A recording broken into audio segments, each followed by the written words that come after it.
Bonsoir, c'est le prophète Patrick Salomon, notre programme d'enseignement pour le soir. Et aujourd'hui, le Seigneur me conduit dans le livre de 1 Roi, chapitre 17.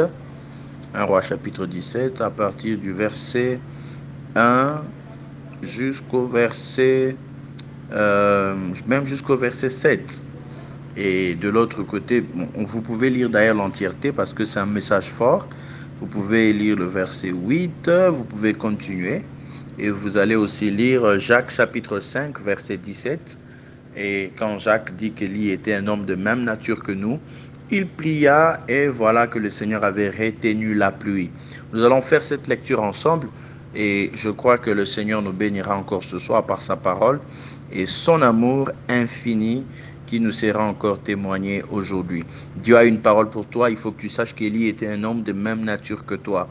Quand tu lis ce passage des Écritures dans 1 Roi 17, du premier verset, même jusqu'au verset 16, j'aimerais que tu réalises qu'il s'agissait de toi, un homme comme toi.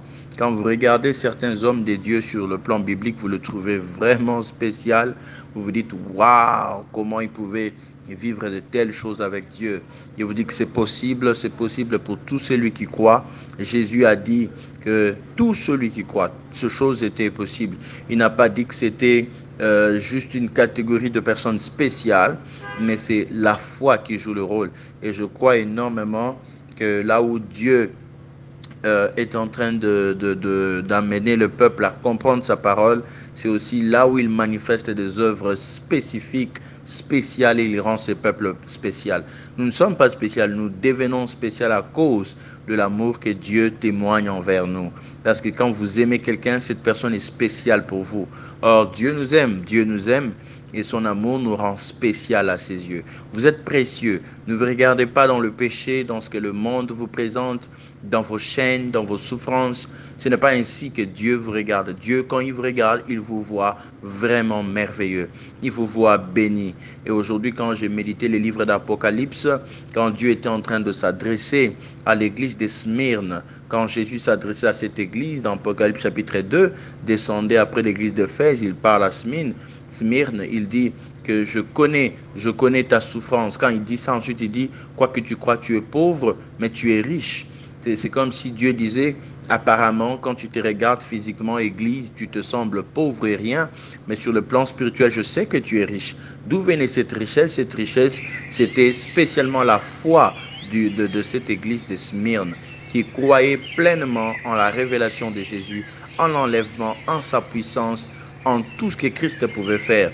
Alors, c'est dans ces capacités de la foi que Jésus les regardait, il disait, waouh, vous êtes riches. La foi, c'est comme de l'or. Si vous lisez les livres d'un Pierre, je vais vous le trouver, je crois, à partir du premier verset. Si ce n'est pas le verset 5, 7, vous allez le trouver si vous allez dans les Écritures. On compare la foi et l'or. La foi et l'or. Pour Dieu, c'est précieux. Quand Dieu met la sémence de la foi en vous, c'est comme s'il vous enrichit dans sa connaissance. Il vous permet d'accéder à sa révélation. Il vous permet de comprendre combien sur le plan spirituel vous pèsez, vous êtes grand. Et même si physiquement les gens ne peuvent pas le voir. Alors, méditez un peu ce passage. La Bible dit, Élie, l'un des habitants de Galade, dit à Akab, l'Éternel est vivant, le Dieu d'Israël, dont je suis le serviteur, il n'y aura pas ces années-ci ni rosée ni pluie, sinon à ma parole. C'est vraiment, vraiment profond, étonnant. Au moment où cet homme se présente pour parler à Akab, il dit qu'il est le serviteur de Dieu et il arrête la pluie, sinon à sa propre parole. Et ça, c'est l'un des textes qui m'a toujours beaucoup bouleversé. Je me suis dit, un homme qui arrête la pluie à sa propre parole. J'aurais cru qu'il aurait dit par la parole de Dieu, mais il dit à sa propre parole. Quelle puissance possédait Élie par sa propre parole d'arrêter un événement naturel comme la pluie? Étonnant. Ce n'était pas la saison sèche. Ah, Rabo Satamaye, réfléchissons un peu. La saison sèche ne fait pas 3 ans et demi. Mais vous imaginez une pluie qui s'arrête 3 ans et demi à la parole d'un homme. Ce n'était pas la saison. Mais ça veut dire que c'est un homme qui a influencé toute la saison. Il a influencé l'économie, les récoltes et tout ce qui vient à sa propre parole. Mon Dieu, si la parole d'un homme était en mesure de faire ça, Alors qu'en est-il de la parole des dieux? Et j'ai réalisé qu'Élie avait compris un mystère dans sa vie spirituelle. Il avait réalisé que s'il est saturé de la présence de Dieu, sa parole et la parole de Dieu seront un. Il ne dit pas sa parole dans le sens de dévier de la parole de Dieu, non. Il dit sa parole selon la parole de Dieu. Et vous allez voir d'ailleurs quand il dit « Je suis le serviteur, dont je suis le serviteur, le Dieu d'Israël, l'Éternel est vivant ». Quand il parlait de ça, c'était après une révélation. Il avait reçu une révélation qu'il était temps de rétablir la vérité en Israël. Et il fallait qu'il y ait des signes qui vont précéder, qui vont conduire le peuple à croire. Et l'un des signes, c'était à mener cette sécheresse. Alors, je ne vais pas aller sur le plan prophétique pour vous dire exactement ce qui se passe ici, mais je vais quand même dire quelque chose d'important. La sécheresse, sur le plan prophétique, c'est ce qui se passe avec l'Église aujourd'hui. Vous allez remarquer qu'il y a plusieurs qui bâtissent des grandes églises, ils disent il y a la vie, mais vous allez remarquer qu'en réalité il y a la sécheresse. Beaucoup de gens sont là et ils ne se sentent pas saturés de la présence de Dieu. Ils ne se sentent pas envahis de la présence de Dieu. Ils sont là, ils disent Amen, mais quand ils rentrent dans leur cœur, il y a encore le vide, il y a encore la douleur, il y a encore des soucis. Les gens n'ont pas cette plénitude de l'esprit pour se réjouir. C'est une forme de sécheresse. Cette sécheresse est en train de précéder un temps de retour total à la révélation de Christ. Et sur le plan prophétique, je ne veux pas continuer à approfondir sur ça parce que j'aimerais que le message soit simple pour que vous saisissez. Sur le plan prophétique, ceci est un message pour dire que parce que Élie, un homme de même nature que nous, avait une intimité avec le Seigneur et que sa parole à lui pouvait s'égaler à la parole de Dieu, pas parce que c'est pas, quand je l'ai dit, je ne dis pas la parole d'un homme, non, je parle de la parole d'un oint. Parce qu'il dit, je suis le serviteur de Dieu. Il reconnaît sa position de serviteur avant de parler.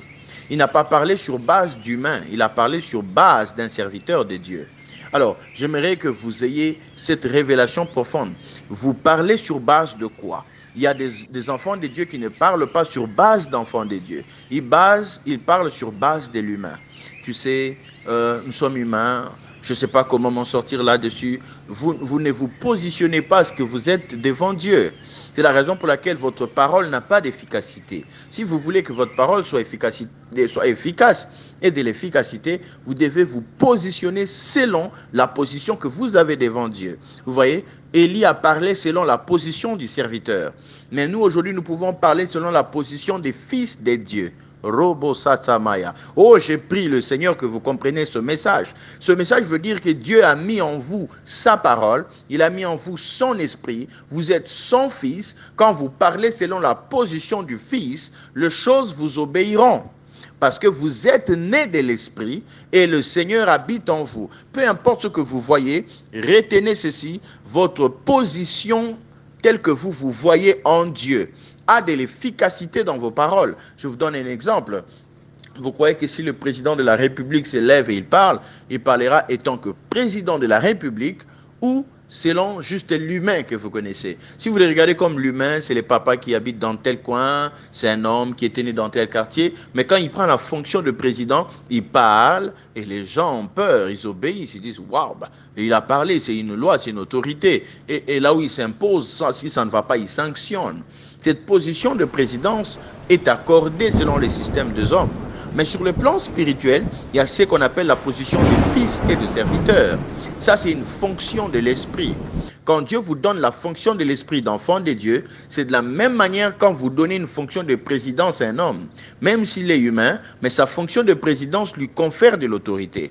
Et un enfant de Dieu, la Bible dit que dans Jean 1,12, qu'il nous a donné le pouvoir de devenir enfant de Dieu. Qu'est-ce que ça veut dire, pouvoir de devenir enfant de Dieu? Si devenir enfant de Dieu était si simple, pourquoi y a-t-il un pouvoir pour le devenir? Parce qu'en réalité, être enfant de Dieu inclut le pouvoir de Dieu. Rabo Satamaya. Être enfant de Dieu inclut le pouvoir de Dieu. C'est pourquoi si vous lisez Jean 1,12, on dit que ce n'est pas par la volonté d'un homme ni par les sangs, mais de Dieu. Ce qui est étonnant, ça veut dire qu'il y a une puissance de la divinité qui s'impose dans cette identité. Oh my God, une puissance de la divinité qui s'impose dans cette identité. Quelle identité d'enfant de Dieu? Quand vous reconnaissez votre position d'enfant de Dieu, vos paroles sont puissantes. Vous déclarez, vous parlez comme Élie. Et ça, c'est la première étape de votre prière ce soir. Vous n'allez pas parler comme tous les hommes. Vous allez vous dire, je suis enfant de Dieu. Voici ce que je déclare dans ma vie. Parce que Jésus a payé le prix pour moi. Il a versé son sang. Il m'aime. Il n'a pas fait tout ça en vain. Ce n'est pas pour qu'on m'amène des philosophies, des théories de choses qui vont rendre ces choses peut-être ne pas être efficaces dans ma vie. Je veux te dire, depuis que tu as commencé ces philosophies, depuis que tu as commencé ces grandes réflexions, ces grandes prédications sur les démons, les sorciers, ces choses, je veux que tu me dises quels sont les résultats que tu as vraiment eus. Tu verras que tu as souffert. Pour rien, parce que tu ne veux pas reconnaître ce que Dieu t'a déjà donné. Oh, c'est si simple que ce soir que tu te dises, je reconnais cette position d'enfant de Dieu. Je reconnais qu'il m'aime. Je ne veux pas nier l'amour de Dieu. Sinon, je serais comme, je ne sais pas moi, quelqu'un qui combat même la volonté de Dieu dans ma propre vie. La volonté de Dieu, c'est que tu sois bien, que tu vives pleinement. Je prie que ce soit le Saint-Esprit qui fasse ce travail en toi. Ce travail d'ouvrir ton intelligence, ta sagesse, pour que tu vois combien Jésus est présent en toi. Comment dans la position d'enfant de Dieu, tu as de l'autorité, tu as de la vie. Je sens qu'aujourd'hui, la vie de l'Esprit qui vit en toi est accordée à la parole. Oh, Rabassé, Dieu est en train de oindre tes paroles ce soir. Tu ne prieras pas comme tous les jours. Tu te lèves et tu dis, Jésus m'aime. Je crois en sa parole. Ma vie est purifiée. Je suis pardonné de mes péchés. Il y a plusieurs années. Oh, Dieu ne retient rien contre moi. Tout ce que je sais, c'est qu'il m'aime. Il ne me condamne pas. Même si mes ennemis sont à gauche, à droite, il est présent. Que le Seigneur te bénisse. Reçois cette prière par le prophète Patrick Salomon. Dans le nom de Jésus. Amen.